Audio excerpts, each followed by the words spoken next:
सोचो एक दिन फायर फाइटिंग टीम किसी जज के घर आग बुझाने जाती है और वहाँ मिलता है एक बड़ा स्टैश। हाँ, एक बड़ी रकम की कैश मनी, वो भी पार्शियली जली हुई। ये कोई वेब सीरीज का प्लॉट नहीं बल्कि रियल लाइफ का एक शॉकिंग इंसिडेंट है। बात हो रही है जस्टिस यशवंत वर्मा के घर की, जहाँ से अलेजेडली ऐसी कैश रिकवरी हुई जिसने जुडिशरी के अंदर हलचल मचा दी है। और जब इस सब के बाद पब्लिक ने सवाल उठाया, RTI right to information file करके इंक्वायरी रिपोर्ट मांगी गई, तो सुप्रीम कोर्ट ने एक बड़ा जवाब भी दिया जो शायद लोगों को नहीं पसंद आएगा। पर सवाल यहाँ पर यही उठता है कि क्या जस्टिस सिस्टम में ट्रांसपेरेंसी के नाम पे ये रिपोर्ट पब्लिक होनी चाहिए, या जुडिशरी का अपना एक कॉन्फिडेंशियल प्रोसेस है जो हमें समझना चाहिए। आज इसी पे करते हैं बात इन डेप्थ में। मार्च 2025 में दिल्ली में जस्टिस यशवंत वर्मा के ऑफिशियल रेसिडेंस के आउट हाउस में आग लग गई। फायर फाइटिंग टीम को बुलाया गया, पर आग बुझाते वक्त एक और चीज सामने आई। एक स्टोर रूम में बड़ी मात्रा में कैश, वो भी जली हुई। इस शॉकिंग डिस्कवरी के बाद मीडिया में हंगामा मच गया। जस्टिस वर्मा उस वक्त दिल्ली हाई कोर्ट में जज थे।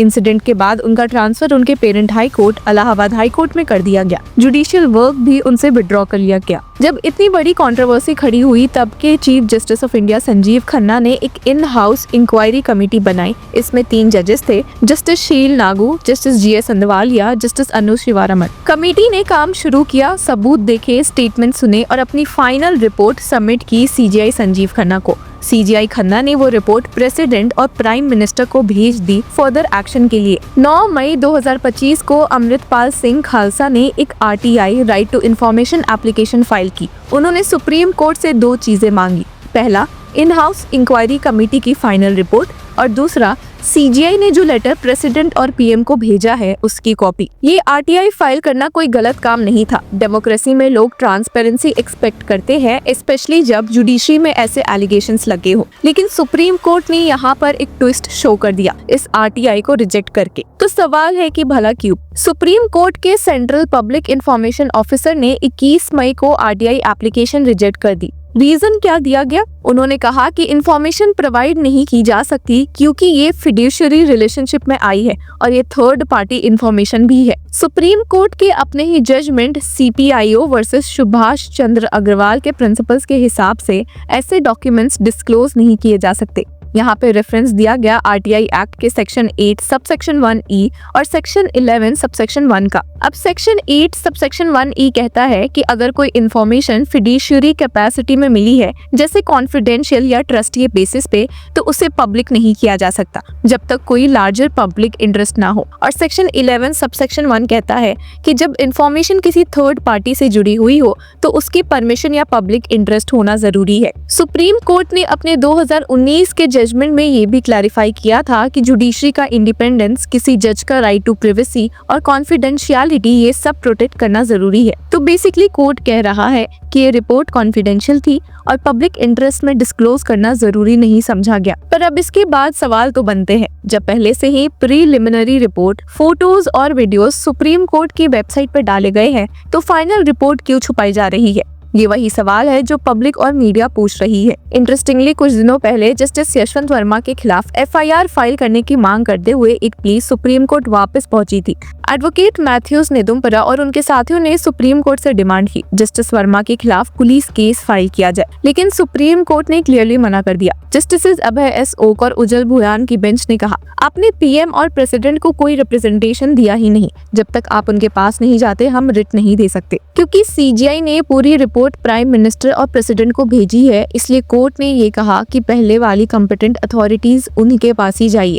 अगर वो कुछ नहीं करते तभी सुप्रीम कोर्ट अप्रोच करो। कोर्ट ने क्लैरिफाई किया, ना हमने रिपोर्ट देखी है ना आपने, पहले रिप्रेजेंटेशन करो फिर देखेंगे। पिटिशनर्स ये भी कह रहे थे कि सुप्रीम कोर्ट की खुद की इन हाउस कमेटी ने एलिगेशंस को प्राइमा फेसाई सीरियस माना है, पर कोर्ट ने बोला प्रॉपर प्रोसीजर फॉलो करो। वैसे मार्च में भी ये लोग सिमिलर प्ली लेकर आए थे, तब भी कोर्ट ने कहा था कि इन हाउस इंक्वायरी चल रही है, पुलिस केस की बात बाद में करेंगे। तो फिलहाल सुप्रीम कोर्ट ने ये प्ली जंग कर दी। बिना करेक्ट अथॉरिटी को अप्रोच किए डायरेक्ट एफआईआर की डिमांड कोर्ट में फेल हो गई। और यहीं पर एक और इंटरेस्टिंग ट्विस्ट आता है। कांग्रेस एमपी विवेक तनखा ने पार्लियामेंट में ये मुद्दा उठाया। उन्होंने कहा कि ये पार्लियामेंट का डोमेन है। अगर किसी हाई कोर्ट या सुप्रीम कोर्ट जज के अगेंस्ट ऐसे एलिगेशंस आए हैं तो पार्लियामेंट के पास राइट है एक्शंस लेने का। इंक्वायरी रिपोर्ट पार्लियामेंट को मिलनी चाहिए। वहीं दूसरी ओर वीपी जगदीप धांकर ने भी दिल्ली हाई कोर्ट के जस्टिस यशवंत वर्मा के खिलाफ चली इन हाउस इंक्वायरी पर क्वेश्चन किया, जिसमें सुप्रीम कोर्ट के 3 जजेस ने काम लिए थे।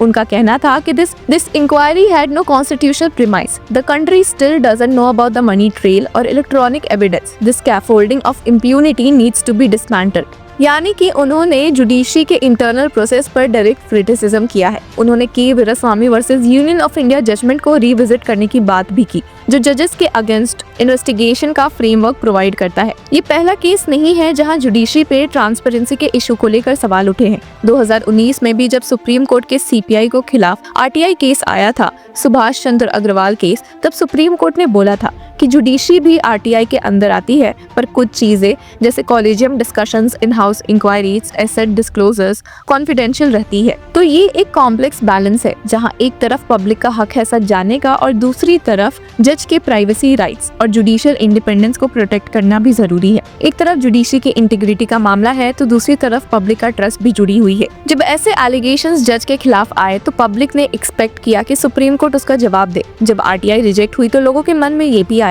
कि जुडिशरी अपने ही जज को बचा रही है। सुप्रीम कोर्ट ने कहा fiduciary relationship, confidentiality, privacy, but larger public interest कैसे डिफाइन होता है? क्या ये केस उस क्राइटेरिया को मीट नहीं करता? अगर इंक्वायरी रिपोर्ट में कोई गलती या मिसकंडक्ट प्रूव नहीं हुआ तो उससे पब्लिक करने में हर्ज क्या है?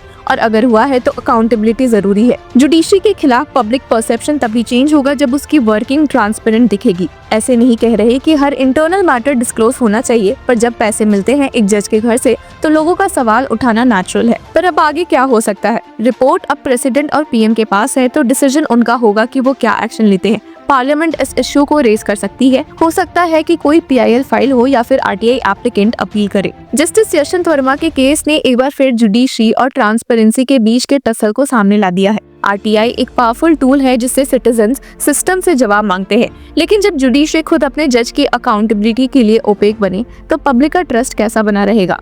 सुप्रीम कोर्ट का कहना है कि कॉन्फिडेंशियलिटी जरूरी है, लेकिन पब्लिक कह रही है कि जब पैसे मिलते हैं किसी जज के घर से तो कॉन्फिडेंशियलिटी नहीं, अकाउंटेबिलिटी जरूरी है। तो आपका क्या मानना है? क्या ऐसे रिपोर्ट्स पब्लिक होने चाहिए? हमें कमेंट सेक्शन में जरूर बताएं और तब तक के लिए keep following law Chakra. Hello law lovers and justice seekers, welcome to law Chakra. हम आपके लिए लेकर आए हैं कुछ बहुत ही exclusive. Introducing law Chakra prime membership, जो आपको देगा exclusive access like never before. Full insider access, वो भी बस घर बैठे। यही नहीं, प्राइम मेंबर को मिलेगा access to exclusive interview session with renowned जजेस, लीगल एक्सपर्ट्स एंड लॉयर्स। ऐसे इनसाइट्स जो आपको कहीं और नहीं मिले। इसी के साथ अगर आप कभी सोचे कि हम कैसे लेकर आते हैं आपके लिए ये लीगल अपडेट्स, तो इसके लिए भी प्राइम मेंबर्स के लिए है हमारे पास एक special sneak peek behind the scenes of law chakra. Brainstorming session से लेकर ब्लूपर्स तक सब कुछ। In short, more content, more update and more analysis. Political legal controversies हो या इन डेप्थ लीगल सेशंस, सब कुछ आपको मिलेगा एट वेरी मिनिमल प्राइस। बनिए लॉ चक्र की प्राइम मेंबर और अनलॉक कीजिए full potential of legal knowledge. अभी ज्वाइन कीजिए।